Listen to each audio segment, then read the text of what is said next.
Hello students, জ্ঞানজ্যোতি coaching সেন্টারের পক্ষ থেকে তোমাদের সকলকে জানাই আরো একবার স্বাগত।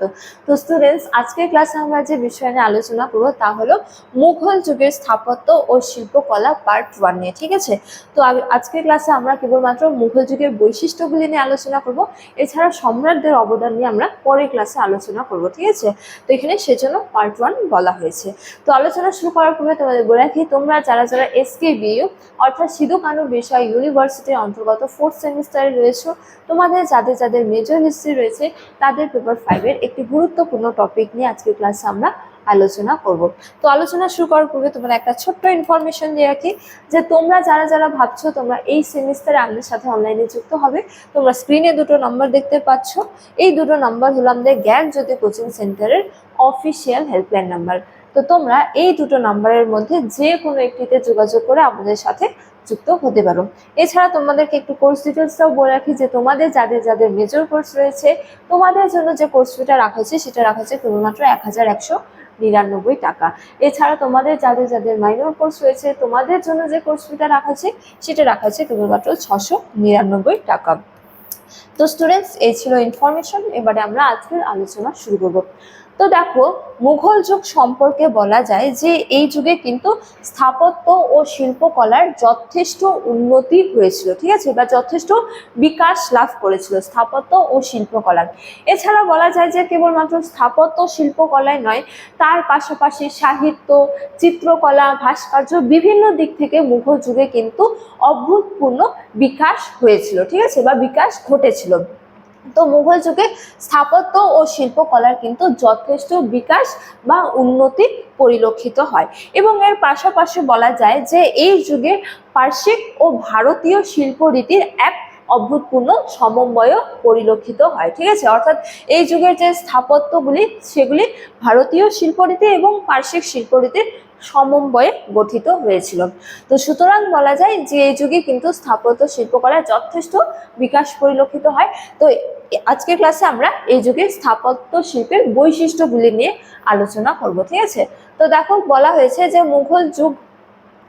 মুঘল স্থাপত্য হলো পার্শ্বিক, তুর্কি এবং কি ভারতীয় স্থাপত্য রীতির এক অপূর্ব সংমিশ্রণ। যেটা আমি একটু আগেই বললাম যে পার্শ্বিক এবং ভারতীয় রীতির কি হয়েছিল, সমন্বয় ঘটেছিল, বা সমন্বয়ে এক নতুন শিল্পরীতির উত্থান হয়েছিল। ঠিক আছে, তো বলা হয়েছে যে এই শিল্পের প্রধান বৈশিষ্ট্যগুলি হলো প্রথমতম যে বিশাল গম্বুজ ও সুউচ্চ মিনার। ঠিক আছে, তো এক্ষেত্রে বলা হয়েছে যে মুঘল স্থাপত্যের অন্যতম প্রধান বৈশিষ্ট্য হলো এর বিশাল আকৃতির গম্বুজ এবং কি চার কোণায় 4টি সুউচ্চ হচ্ছে যে মিনার। তো এই যুগের স্থাপত্য শিল্পের অন্যতম প্রধান বৈশিষ্ট্য হলো কি বিশাল গম্বুজ এবং কি সুউচ্চ মিনার, অর্থাৎ যে স্থাপত্য তার ওপরের যে ছাদের ওপর যে গোল আকৃতির দেওয়া হয়, ঠিক আছে, সেটাকে কি বলা হয়, গম্বুজ। সেই গম্বুজ নির্মাণ এবং স্থাপত্যের চারদিকে সুউচ্চ মিনার, ঠিক আছে, বা পিলার যে থাকে পিলারকে মিনার বলা হয়।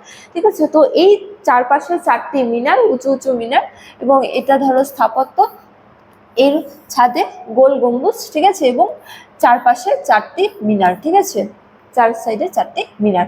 তো এটি হলো কি অন্যতম প্রধান বৈশিষ্ট্য। ঠিক আছে, এই যুগের স্থাপত্য শিল্পকলার। এছাড়া দ্বিতীয়তমের স্বরূপ বলা যায় যে লাল বেলে পাথর ও সাদা মার্বেলের ব্যবহার। তো এক্ষেত্রে বলা হয়েছে যে প্রাথমিক পর্যায়ে সম্রাট আকবরের আমলে মূলত লাল বেলে পাথর ব্যবহার করা হতো, এবং পরবর্তী সম্রাট শাহজাহানের আমল থেকে সাদা মরমর বা সাদা মার্বেল পাথরের জনপ্রিয়তা পায়। তো এই যুগের স্থাপত্য শিল্পকলার অন্যতম বৈশিষ্ট্য কি হলো, লাল বেলে পাথর এবং কি সাদা মার্বেলের ব্যবহার। ঠিক আছে, তো আকবরের সময়কাল পর্যন্ত কেবলমাত্র লাল বেলে পাথর দিয়ে স্থাপত্য নির্মাণ করা হতো, কিন্তু শাহজাহানের সময়কাল থেকে বা বলা যায় যে জাহাঙ্গীরের সময়কাল থেকে সাদা মার্বেল পাথর দিয়ে বা সাদা মার্বেল দিয়ে কি হতো, স্থাপত্য নির্মাণ করা শুরু হয়েছিল। এই লাল বেলে পাথর এবং সাদা মার্বেলের ব্যবহার হলো এই স্থাপত্য শিল্পকলার অন্যতম প্রধান বৈশিষ্ট্য। ঠিক আছে, তারপরে দেখো তৃতীয় নম্বর স্বরূপ বলা হয়েছে যে পিয়েত্রাদুরা। তো পিয়েত্রাদুরা একটা পদ্ধতি। এই পদ্ধতি কি দেখো, বলা হয়েছে যে মার্বেল পাথরের গায়ে গর্ত করে তাতে মূল্যবান রত্ন ও রঙিন পাথর বসিয়ে লতা পাতা ও ফুলের নকশা তৈরি করার পদ্ধতি। ঠিক আছে, তো মার্বেলের ওপর ফুটো করে বা গর্ত করে সেখানে রঙিন রঙিন পাথর বসিয়ে সুন্দর করে লতা পাতার বা ডিজাইন করা, ঠিক আছে, বা ফুলের নকশা করা, এই পদ্ধতিকে কি বলা হয়? পিয়েত্রাদুরা। তো মুঘল যুগে এই পদ্ধতি কিন্তু যথেষ্ট জনপ্রিয় লাভ করেছিল, বা বলা যায় যে এই পিয়েত্রাদুরা হলো স্থাপত্য শিল্পের অন্যতম এক বৈশিষ্ট্য বা প্রধান বৈশিষ্ট্য, যেটি আমরা মুঘল যুগের বিভিন্ন স্থাপত্যে দেখতে পারি। ঠিক আছে, তারপরে দেখো বলা হয়েছে যে চারবাক পদ্ধতি অন্যতম একটি প্রধান বৈশিষ্ট্য মুঘল যুগের স্থাপত্য ও শিল্পকলার।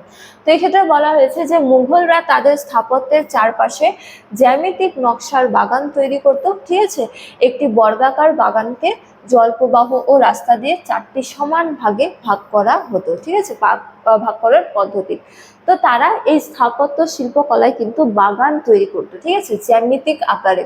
ঠিক আছে, চারপাশে জ্যামিতিক নকশার কি করতো? বাগান তৈরি করতো, বা স্থাপত্যের সামনে, ঠিক আছে, বা মাঝে পরে বিভিন্ন জায়গায় তারা কি করতো? বাগান তৈরি করতো। ঠিক আছে, তো এই বাগান বর্গাকার হতো, ঠিক আছে, এবং বাগানকে জলপ্রবাহ করা হতো এবং রাস্তা দিয়ে 4টি সমান ভাগে ভাগ করা হতো। ঠিক আছে, এই যে বর্গাকার, এইভাবে কিন্তু বাগানও তৈরি করা হতো। ঠিক আছে, 4 ভাগে ভাগ করে চারবাগ বা বাগানও তৈরি করা হতো, বা এই বাগান তৈরি হলো এই মুঘল যুগের স্থাপত্য শিল্পকলার অন্যতম একটি প্রধান বৈশিষ্ট্য। ঠিক আছে, তারপরে দেখো বলা হয়েছে ক্যালিগ্রাফি ও জ্যামিতিক নকশা। তো এক্ষেত্রে বলা হয়েছে যে পবিত্র পুরাণের আয়াত ক্যালিগ্রাফির মাধ্যমে এবং কি বিভিন্ন জ্যামিতিক নকশা দিয়ে দেওয়ালে সাজানো হতো।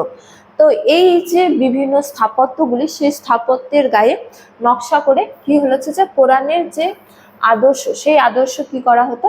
খোদাই করা হতো বা সাজানো হতো। হ্যাঁ, ঠিক আছে, জ্যামিতিক নকশা দিয়ে।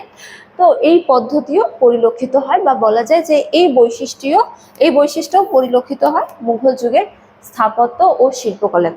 তো আজকের ক্লাসে আমরা আলোচনা করলাম মুঘল যুগের স্থাপত্য শিল্পকলার বিভিন্ন বৈশিষ্ট্য, যে বৈশিষ্ট্যের মধ্যে কি বা এই স্থাপত্যের বিভিন্ন ক্ষেত্রে আমরা কি কি দেখতে পারি।